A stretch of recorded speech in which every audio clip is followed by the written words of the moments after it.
तीर्थक्षेत्र पैठण येथे पुत्रदा एकादशी निमित्त बंदोबस्त कामी खंडोबा मंदिर जवळ मार्केटिंग पॉइंट ड्युटीवर शासकीय गणवेशात कर्तव्य करत असलेले police head constable Devchand Bhaulal Gunawat यांना मारहाण करण्यात आली। मिळालेल्या माहितीनुसार पैठणमधील नाथ मंदिर येथे प्रत्येक एकादशीला भाविक भक्तांची मोठ्या प्रमाणात गर्दी होत असते।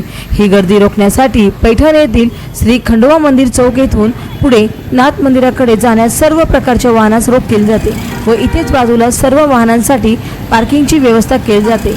तर आज रोजी पुत्रदा एकादशी निमित्त ही पोलीस ठाणे पैठणच्या वतीने कार्य करत असलेले police head constable Devchand Bhaulal Gunawat यांनी ज्ञानेश्वर कापसे यांची मोटरसायकल अडवली असता कापसे यांनी संबंधित पोलिसांस शिवीगाळ करून मारहाण केली।